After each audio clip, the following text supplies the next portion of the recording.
नमस्कार दोस्तों, मैं अर्जुन आपका स्वागत करता हूँ A to Z सब्जेक्ट वाला का यूट्यूब चैनल में। दोस्तों आज मैं आपके लिए लेकर आया हूँ भूगोल के टॉप 100 प्रश्न जो वेरी मोस्ट इम्पोर्टेंट क्वेश्चन है सभी परीक्षाओं के लिए। सभी परीक्षा में जो है बार बार रिपीट किए क्वेश्चन है। तो दोस्तों वीडियो को अंत तक जरूर देखना ताकि सभी क्वेश्चन आपको आसानी से याद हो जाएँ। साथ ही दोस्तों अगर आप हमारे चैनल पर पहली बार आएँ तो हमारे चैनल को भी सब्सक्राइब कर लीजिएगा।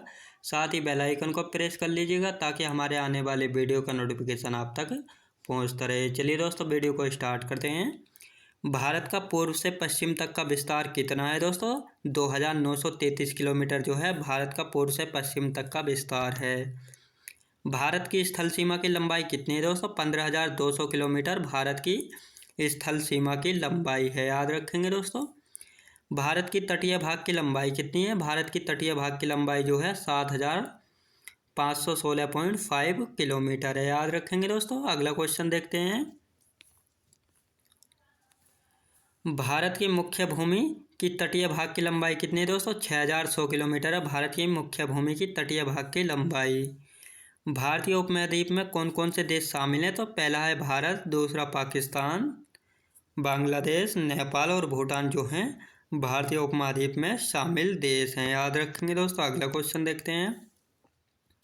कर्क रेखा और मानक समय रेखा की भारत में कहाँ पर एक दूसरे को काटते हैं दोस्तों? कोरिया जिला छत्तीसगढ़ में काटते हैं, याद रखेंगे दोस्तों। अगला क्वेश्चन देखते हैं। भारत का मानक समय कहाँ से होकर गुजरता है? तो इलाहाबाद के निकट नैनी से होकर जो है भारत का मानक समय गुजरता है, याद रखेंगे दोस्तों। अगला क्वेश्चन देखते हैं। भारत का मानक समय और ग्रीनविच समय के बीच कितना अंतर होता है दोस्तों? 5 घंटा 30 मिनट का अंतर होता है। भारत के मध्य होकर गुजरने वाली रेखा जो भारत को दो हिस्सों में बांटती है, कौन सी रेखा है? तो कर्क रेखा है जो भारत को दो हिस्सों में बांटती है। कर्क रेखा भारत के कितने राज्यों से होकर गुजरती है दोस्तों? कर्क रेखा जो है भारत के 8 राज्यों से होकर गुजरती है, याद रखेंगे दोस्तों। अगला क्वेश्चन देखते हैं। कर्क रेखा भारत के किन राज्यों से होकर गुजरती है? तो पहला है राजस्थान, दूसरा है गुजरात, तीसरा मध्य प्रदेश, छत्तीसगढ़, झारखंड, पश्चिम बंगाल, त्रिपुरा और मिजोरम। इन राज्यों से होकर जो है कर्क रेखा होकर गुजरती है। किस राज्य की समुद्र तट रेखा सबसे छोटी है? तो दोस्तों गोवा राज्य की समुद्र तट रेखा जो है सबसे छोटी है। बांग्लादेश भारत के कौन से 5 राज्यों को छूता है दोस्तों? बांग्लादेश जो है भारत के 5 राज्यों को छूता है। पहला पश्चिम बंगाल है, दूसरा असम, तीसरा मेघालय, चौथा त्रिपुरा और पांचवा है मिजोरम, याद रखेंगे दोस्तों। अगला क्वेश्चन देखते हैं। किस देश की सीमा भारत के साथ सबसे लंबी लगती है दोस्तों? बांग्लादेश के साथ जो है भारत की सीमा सबसे लंबी लगती है। बांग्लादेश की सीमा किस भारतीय राज्य के साथ सबसे लंबी लगती है? तो भारतीय राज्य पश्चिम बंगाल के साथ जो है सबसे लंबी सीमा लगती है बांग्लादेश की। भारत और बांग्लादेश सीमा की लंबाई कितनी है दोस्तों? बांग्लादेश और भारत सीमा की लंबाई है दोस्तों 4,096 किलोमीटर। भारत और चीन सीमा की लंबाई कितनी है दोस्तों? 3,488 किलोमीटर, याद रखेंगे दोस्तों। अगला क्वेश्चन देखते हैं। भारत और पाकिस्तान सीमा की लंबाई कितनी है दोस्तों? 3,323 किलोमीटर है, याद रखेंगे दोस्तों। भारत और पाकिस्तान सीमा की लंबाई याद रखेंगे दोस्तों। अगला क्वेश्चन देखते हैं। कौन सा भारतीय राज्य है जो पाकिस्तान के साथ सबसे लंबी सीमा बनाता है? तो दोस्तों राजस्थान राज्य है जो कि पाकिस्तान के साथ सबसे लंबी सीमा बनाता है। भारत नेपाल सीमा की लंबाई कितनी है दोस्तों? भारत और नेपाल सीमा की लंबाई है 1,751 किलोमीटर। दामोदर परियोजना में कौन से राज्य सम्मिलित है दोस्तों? दामोदर परियोजना में जो है पश्चिम बंगाल और झारखंड राज्य सम्मिलित हैं। ओंकारेश्वर परियोजना किस नदी पर स्थित है दोस्तों? ओंकारेश्वर परियोजना जो है दामोदर नदी पर स्थित है, याद रखेंगे दोस्तों। अगला क्वेश्चन देखते हैं।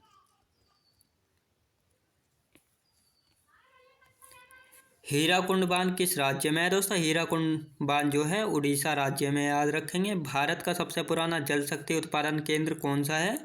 शिव समुद्रम जो है दोस्तों भारत का सबसे पुराना जल शक्ति उत्पादन केंद्र है। तपोवन और विष्णुगढ़ जल विद्युत परियोजनाएं किस राज्य में स्थित है? तो उत्तराखंड राज्य में स्थित है, याद रखेंगे। नागार्जुन सागर परियोजना किन दो राज्यों में स्थित है? आंध्र प्रदेश और तेलंगाना में जो है स्थित है, याद रखेंगे दोस्तों। अगला क्वेश्चन देखते हैं।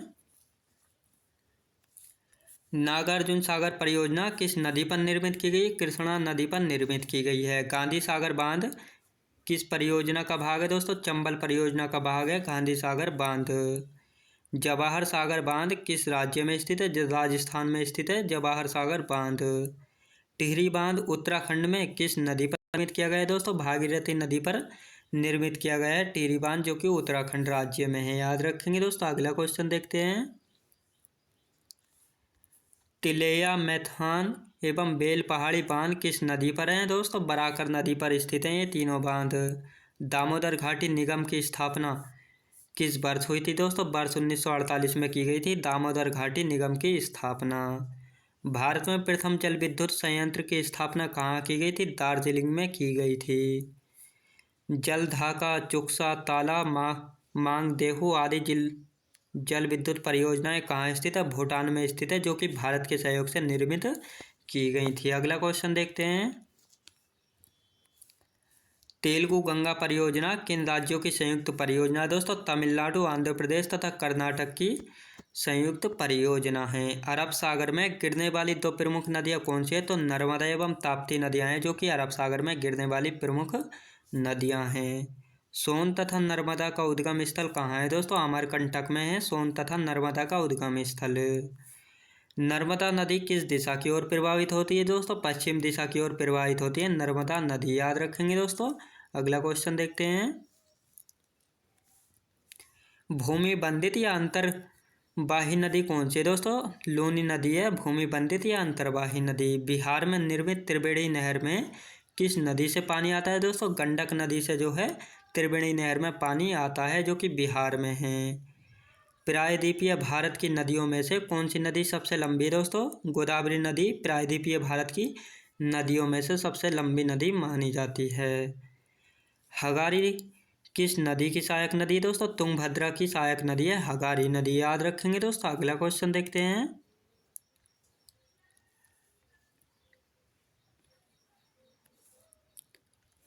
कावेरी नदी का उद्गम स्थल कहाँ स्थित है दोस्तों? ब्रह्मगिरी की पहाड़ियों में स्थित है कावेरी नदी का उद्गम स्थल। भारत की कौन सी नदी कर्क रेखा को 2 बार काटती है? तो माही नदी है, जो कि भारत की कर्क रेखा को 2 बार काटती है। अधिकांशतः लवणीय नदी किस अफवाह तंत्र का अंग है दोस्तों? बंगाल की खाड़ी का, याद रखेंगे दोस्तों। बंगाल की खाड़ी का अफवाह तंत्र है। गंगा नदी पर निर्मित महात्मा गांधी सेतु किस राज्य में है दोस्तों? बिहार राज्य में है गंगा नदी पर निर्मित महात्मा गांधी सेतु, याद रखेंगे दोस्तों। विश्वासघाती नदी की संज्ञा जो है किस नदी को दी जाती है दोस्तों? हुगली नदी को जो है दोस्तों विश्वासघाती नदी के नाम से भी जाना जाता है, याद रखेंगे दोस्तों। अगला क्वेश्चन देखते हैं। संकोश नदी किन दो राज्यों के मध्य सीमा बनाती है? तो असम और अरुणाचल प्रदेश के बीच जो है संकोश नदी सीमा बनाती है। झेलम नदी का उद्गम स्थान होता है दोस्तों कश्मीर के बैरीनाग झरने से जो है झेलम नदी का उद्गम होता है, याद रखेंगे।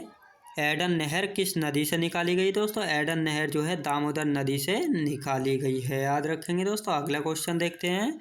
बांधवगढ़ राष्ट्रीय उद्यान मध्य प्रदेश में है, इसकी स्थापना किस वर्ष की गई थी दोस्तों? वर्ष 1968 में की गई थी, याद रखेंगे दोस्तों। अगला क्वेश्चन देखते हैं।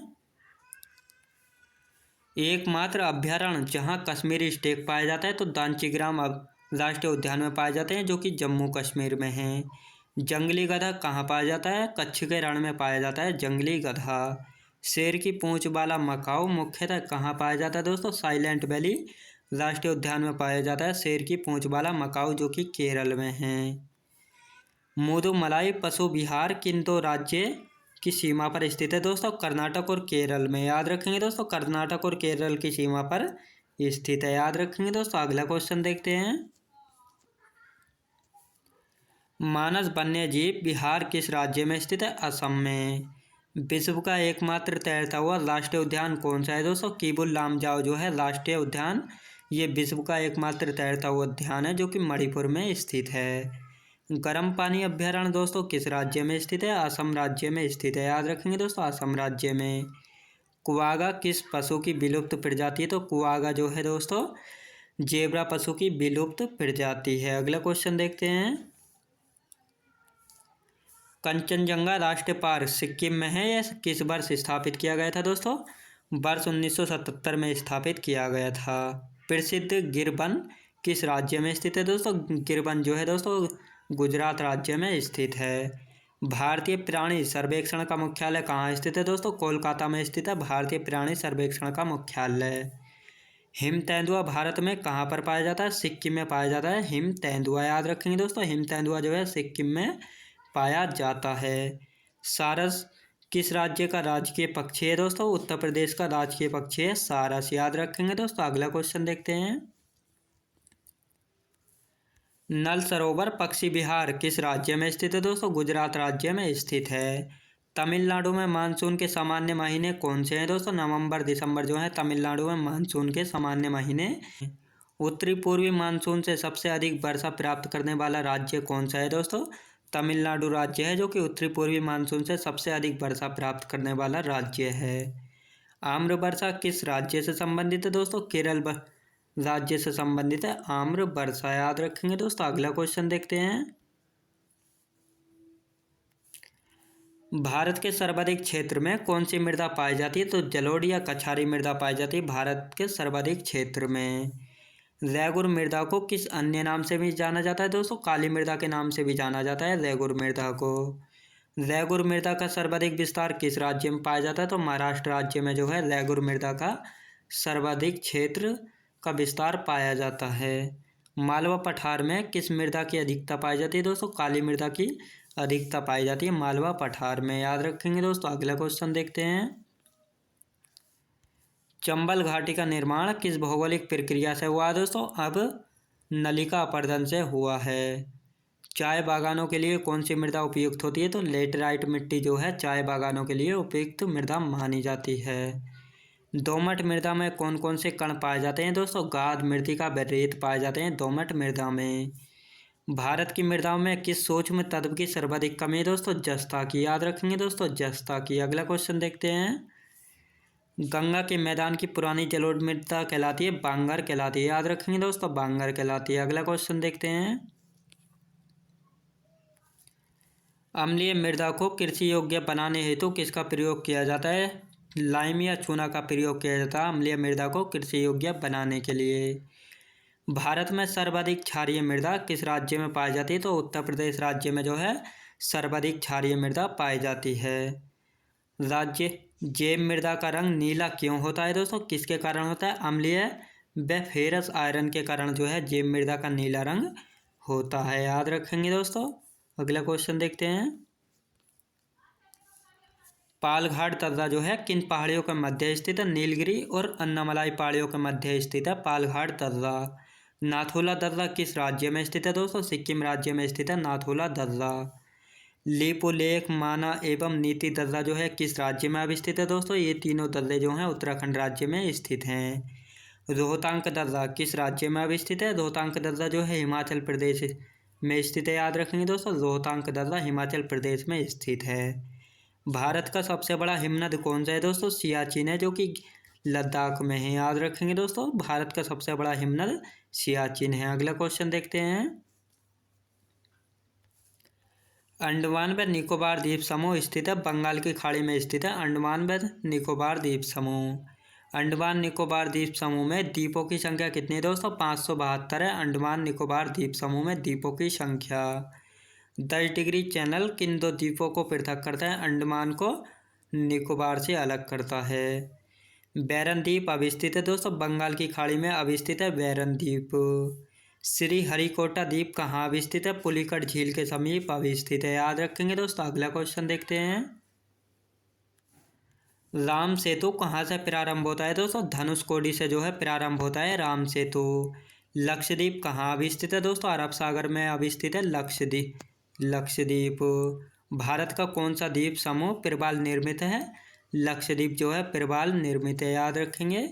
चोराबाड़ी ग्लेशियर कहाँ स्थित है? केदारनाथ मंदिर के उत्तर में है जो कि उत्तराखंड राज्य में है। अगला क्वेश्चन देखते हैं। मेघालय का पठार किसका भाग है दोस्तों? प्रायद्वीपीय भारत का पठार है मेघालय का पठार। अगला क्वेश्चन देखते हैं। भारत का क्षेत्रफल विश्व के कुल क्षेत्रफल का कितना प्रतिशत है दोस्तों? 2.4% है, याद रखेंगे दोस्तों। भारत का क्षेत्रफल जो है विश्व के क्षेत्रफल का 2.4% है। भारत का सुदूरस्थ दक्षिणतम बिंदु कौन सा है? इंदिरा पॉइंट है। देशांतर रेखाएं क्या निर्धारित करती हैं? समय एवं अवस्थिति को निर्धारित करती हैं देशांतर रेखाएं। अगला क्वेश्चन देखते हैं। भारत का एकमात्र जिला कौन सा है जिसकी सीमा 4 राज्यों को स्पर्श करती है? तो सोनभद्र जिला है जिसकी सीमा 4 राज्यों को स्पर्श करती है, जो कि उत्तर प्रदेश का एक जिला है। भारत की मुख्य भूमि की तटीय लंबाई कितनी है दोस्तों? लगभग 6100 किलोमीटर है, याद रखेंगे दोस्तों। मैं उम्मीद करता हूँ आपको वीडियो क्वालिटी कंटेंट वगैरह सभी कुछ आपको पसंद आया होगा। पसंद आया तो लाइक शेयर और सब्सक्राइब करना बिल्कुल भी ना भूलें। साथ ही दोस्तों अगर आप हमारे चैनल पर पहली बार आए हैं तो हमारे चैनल को भी सब्सक्राइब कर लीजिएगा। साथ ही बेल आइकन को प्रेस कर लीजिएगा ताकि हमारे आने वाले वीडियो का नोटिफिकेशन आप तक पहुंचता रहे। चलिए दोस्तों, मिलते हैं नेक्स्ट वीडियोज़ में।